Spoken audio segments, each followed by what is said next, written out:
Setiap hari kita melihat orang-orang yang hidupnya tampak mapan. Mereka punya rumah meski nyicil, punya kendaraan meski belum lunas, bisa membayar sekolah anak, nongkrong di kafe, bahkan sesekali liburan. Mereka inilah yang sering disebut kelas menengah, bukan orang kaya, tapi bukan juga miskin. Hidupnya terlihat stabil, tapi di balik tampilan itu tersembunyi satu kenyataan pahit. Banyak dari mereka sebenarnya berada di ujung jurang tanpa sadar. Mereka tidak seaman yang mereka pikirkan. Mereka hidup dengan penghasilan yang habis untuk membayar kewajiban, bukan untuk membangun kekuatan. Dan di saat dunia bergerak makin cepat dan krisis datang tanpa permisi, justru kelas menengah yang akan paling dulu hancur. Karena mereka tidak cukup miskin untuk dibantu dan tidak cukup kaya untuk bertahan. Kita terlalu lama tertipu dengan definisi palsu soal kelas menengah. Banyak orang merasa sudah naik kelas hanya karena bisa mencicil rumah, bisa kredit kendaraan, bisa belanja tanpa mikir harga. Padahal semua itu bukan kekayaan. Itu hanya kemampuan untuk membayar utang tepat waktu. Yang disebut kelas menengah hari ini sebenarnya adalah kelas konsumtif yang dibungkus dengan status sosial. Mereka tidak benar-benar punya aset. Mereka hanya mengakses fasilitas utang. Dan karena pendapatan mereka masih tergantung penuh pada gaji aktif, mereka jauh dari kata aman.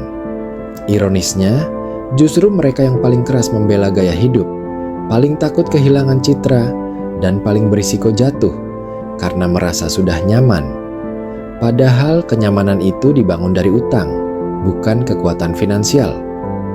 Mereka duduk di kursi yang goyah, tapi terlalu sibuk terlihat baik di luar, hingga lupa memeriksa apakah kursi itu masih sanggup menopang beban hidup mereka dalam 5 tahun ke depan. Salah satu jebakan paling halus bagi kelas menengah adalah ilusi stabilitas. Karena gaji tetap masuk setiap bulan, karena cicilan masih bisa dibayar, karena masih bisa belanja dan nongkrong, mereka mengira hidupnya stabil. Padahal tidak ada yang benar-benar stabil di dunia yang terus bergerak. Inflasi naik, harga kebutuhan melesat, biaya pendidikan makin tinggi, tapi kenaikan gaji tidak pernah cukup mengejar. Dalam waktu 5 tahun, daya beli mereka menyusut perlahan. Mereka bekerja semakin keras, tapi hasilnya semakin tipis. Dan lebih parahnya, banyak dari mereka tidak pernah mengembangkan penghasilan kedua, tidak punya aset tumbuh, bahkan tabungan pun tidak bertahan lebih dari 3 bulan pengeluaran. Semua uang habis di gaya hidup yang seolah layak, tapi sebenarnya rapuh. Inilah kenapa saat ada gangguan sedikit saja, PHK, kenaikan bunga, krisis ekonomi, kelas menengah yang dulu merasa aman akan langsung panik. Karena mereka tidak punya pondasi, hanya tembok luar yang kelihatan bagus. Tahun 2030 bukan sekadar angka futuristik. Itu adalah momentum besar yang sedang dipersiapkan oleh banyak perubahan struktural dunia hari ini. Salah satu ancaman terbesar yang akan menghantam kelas menengah adalah otomatisasi dan kecerdasan buatan. Pekerjaan yang hari ini terlihat mapan, seperti akuntan, admin, customer service, bahkan analis data, perlahan akan digantikan oleh sistem digital yang lebih cepat, lebih murah, dan tidak pernah tidur. Mereka yang mengandalkan ijazah sebagai sumber penghasilan akan segera sadar bahwa nilai gelar akademis semakin menurun. Dunia tidak lagi membayar berdasarkan pendidikan, tapi berdasarkan fungsi dan relevansi. Dan ketika fungsi kita bisa digantikan mesin, maka stabilitas yang selama ini dibanggakan akan hilang dalam senyap. Perubahan ini tidak akan terasa seperti badai. Ia datang diam-diam, lewat notifikasi pemutusan hubungan kerja, restrukturisasi tim, atau digantinya staf dengan platform berbayar murah. Dan ketika menyadari semua itu, kelas menengah sudah terlalu terlambat untuk menyusun ulang strategi hidup mereka. Ancaman lain yang lebih sunyi tapi mematikan adalah tekanan ekonomi global yang terus meningkat. Krisis energi, perubahan iklim, konflik geopolitik, dan ketimpangan pendapatan akan menciptakan tekanan simultan yang tidak bisa dihindari. Harga pangan akan makin fluktuatif, biaya hidup naik tanpa pola yang jelas, dan semua itu akan memukul mereka yang penghasilannya tetap. Disinilah kelas menengah berada dalam posisi paling rentan. Mereka tidak cukup miskin untuk menerima subsidi negara, tapi juga tidak cukup kaya untuk membeli akses atau solusi alternatif. Ketika BBM naik, mereka terkena dampaknya penuh. Ketika sekolah anak swasta menaikkan biaya, mereka tidak bisa pindah ke sekolah gratis karena gengsi.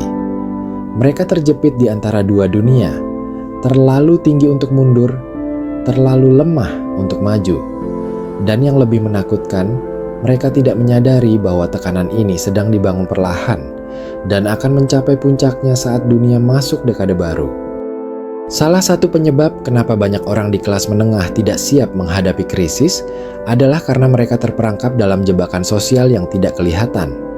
Mereka merasa harus mempertahankan citra berhasil di mata orang lain, baik itu keluarga, teman kerja, atau lingkungan pergaulan. Ini memaksa mereka tetap tinggal di kompleks tertentu meski mahal, tetap menggunakan kendaraan pribadi meski bensin terus naik, tetap menyekolahkan anak di tempat prestis meski tabungan makin tipis. Kebutuhan untuk terlihat naik kelas jauh lebih besar daripada kebutuhan untuk selamat jangka panjang. Banyak dari mereka lebih takut terlihat turun standar dibanding bangkrut secara perlahan. Dan yang lebih menyakitkan, tekanan itu datang bukan dari luar, tapi dari dalam pikiran sendiri. Mereka tidak bisa hidup lebih sederhana, bukan karena tidak mampu, tapi karena gengsi tidak mengizinkan. Padahal dalam ekonomi yang rapuh, satu-satunya strategi bertahan adalah fleksibilitas. Sementara orang miskin terbiasa beradaptasi, dan orang kaya punya cadangan, kelas menengah justru kaku karena terjebak gaya hidup yang sudah terlanjur dibangun. Mereka tidak bisa turun, tapi juga tidak bisa naik. Kesalahan fatal kelas menengah bukan terletak pada pendapatannya, tapi pada pola berpikirnya soal uang. Mereka menganggap gaji tetap adalah jaminan, lalu mengatur hidup berdasarkan gaji, bukan berdasarkan risiko. Akibatnya, hampir seluruh keputusan finansial mereka bergantung pada asumsi bahwa penghasilan akan selalu ada. Mereka beli rumah dengan cicilan panjang, beli mobil dengan DP minimum, bahkan membuat rencana hidup berdasarkan promosi jabatan yang belum tentu terjadi. Mereka tidak membangun penghasilan kedua, tidak punya rencana pensiun yang realistis, dan tidak menyadari bahwa gaji adalah penghasilan paling rapuh, karena datang dari sistem yang tidak mereka kendalikan. Ketika kantor goyah, gaji hilang. Dan ketika gaji hilang, seluruh bangunan hidup ikut roboh. Inilah kesalahan strategi keuangan paling umum. Terlalu percaya pada satu pintu uang, padahal hidup selalu datang dengan pintu masalah yang lebih dari satu. Lebih parah lagi, banyak orang kelas menengah yang mengira mereka sedang berinvestasi, padahal yang mereka lakukan hanyalah konsumsi tertunda. Beli rumah dengan harapan nilainya naik, padahal harganya habis untuk bunga dan pajak. Beli kendaraan yang katanya menunjang pekerjaan, padahal jadi beban bulanan yang makin mahal. Semua itu dibungkus dengan narasi kenaikan status, bukan peningkatan kekuatan finansial. Dana darurat jarang disiapkan, proteksi asuransi diabaikan. Investasi di pasar modal dianggap rumit dan berisiko, padahal mereka justru mengambil risiko lebih besar dengan menyimpan uang di tempat yang nilainya menyusut. Mereka hidup dalam rasa aman yang dibangun dari ketidaktahuan. Tidak ada yang mengajarkan cara berpikir jangka panjang. Dan saat krisis datang, semua keputusan instan itu akan menagih harga, bukan hanya dalam bentuk uang, tapi juga dalam bentuk kerugian waktu, kesehatan mental, bahkan masa depan anak. Kita tidak perlu menunggu tahun 2030 untuk melihat gejala awal kehancuran kelas menengah. Semua itu sudah pernah terjadi, dan contoh paling nyata adalah saat pandemi 2020. Ketika perekonomian lumpuh dalam waktu singkat, terlihat jelas siapa yang paling rentan. Orang kaya masih punya cadangan, baik itu aset cair, properti, atau investasi. Orang miskin setidaknya mendapatkan bantuan sosial dan terbiasa hidup hemat. Tapi kelas menengah, mereka yang hidupnya tergantung pada ritme gaji bulanan, cicilan rumah, dan kebutuhan konsumsi anak. Mereka inilah yang paling banyak diam-diam ambruk. Banyak yang mendadak menjual kendaraan, memotong biaya pendidikan anak, bahkan harus menjual aset pensiun karena tidak punya tabungan yang cukup untuk bertahan 3 bulan. Dan semua itu terjadi tanpa narasi besar, karena mereka terlalu malu untuk terlihat gagal. Di permukaan, mereka tetap menjaga penampilan, tapi di dalam, mental dan finansial mereka runtuh. Ini bukan skenario teori. Ini pernah terjadi dan akan terjadi lagi dengan skala lebih besar ketika dunia masuk ke fase tekanan yang lebih dalam di tahun 2030.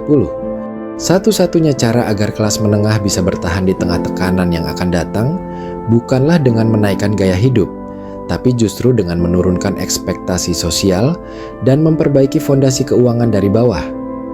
Mentalitas harus diubah terlebih dahulu, dari kebanggaan konsumsi ke kebanggaan produktif. Dari berlomba terlihat kaya menjadi berfokus membangun fondasi yang tahan krisis. Kelas menengah harus belajar hidup seperti orang miskin yang disiplin, menyimpan sebelum menghabiskan, menunda kenyamanan, dan menghitung setiap pengeluaran sebagai investasi masa depan, bukan simbol status hari ini. Tidak perlu malu terlihat biasa saja. Tidak perlu gengsi tinggal lebih sederhana. Yang lebih penting sekarang bukan terlihat naik kelas, tapi punya daya tahan ketika badai datang. Dan daya tahan itu tidak dibangun dari penghasilan besar, tapi dari kebiasaan kecil yang konsisten dan keputusan jangka panjang yang sehat. Selain mengubah pola pikir, langkah konkret juga harus dilakukan dengan kesadaran penuh. Diversifikasi penghasilan adalah kunci pertama. Jangan hanya mengandalkan gaji, tapi mulai membangun sumber pendapatan alternatif, baik dari keterampilan digital, bisnis kecil, produk sampingan, atau investasi skala mikro. Kelas menengah harus membiasakan diri mengambil peran ganda, tetap menjalani profesi utamanya, tapi juga menyiapkan jalur penghasilan cadangan yang bisa berjalan ketika satu pintu tertutup. Di saat yang sama, alokasi keuangan harus dibersihkan dari utang konsumtif. Tidak semua cicilan harus dibayar sampai lunas jika ternyata tidak menghasilkan nilai. Evaluasi setiap pos pengeluaran, pertimbangkan ulang setiap pembelian besar, dan mulai arahkan dana ke dalam aset yang tumbuh. Saham, reksadana, bahkan tanah kecil sekalipun. Tidak perlu besar, yang penting bertumbuh. Dan terakhir, kelas menengah harus kembali menempatkan ketahanan finansial di atas pencitraan sosial. Karena di masa depan, yang bisa bertahan bukan yang terlihat paling sibuk, tapi yang paling siap. Kita hidup di era yang berubah terlalu cepat untuk merasa aman hanya karena punya penghasilan tetap. Dan kelas menengah yang tidak sadar akan hal ini akan menjadi korban pertama dari krisis berikutnya. Mereka tidak akan jatuh karena tiba-tiba jadi miskin, tapi karena terlalu lama merasa cukup, padahal fondasi mereka rapuh. Kita sudah melihat banyak contoh, orang-orang pintar, lulusan bagus, pekerjaan stabil, tapi jatuh juga karena tidak punya perisai cadangan. Jangan menunggu dunia memberi peringatan terakhir. Jangan menunggu semuanya roboh dulu, baru sadar pentingnya membangun sistem. Kalau hari ini kita masih mengukur keberhasilan dari seberapa besar penghasilan, seberapa mewah gaya hidup, dan seberapa tinggi posisi sosial, maka kita sedang membangun rumah di atas pasir. Tahun 2030 akan menjadi tahun pembeda. Siapa yang bangkrut dalam senyap, dan siapa yang diam-diam sudah siap. Dan itu bukan ditentukan oleh nasib, tapi oleh keputusan-keputusan kecil yang kita buat hari ini, di tengah kenyamanan semu yang sedang kita nikmati.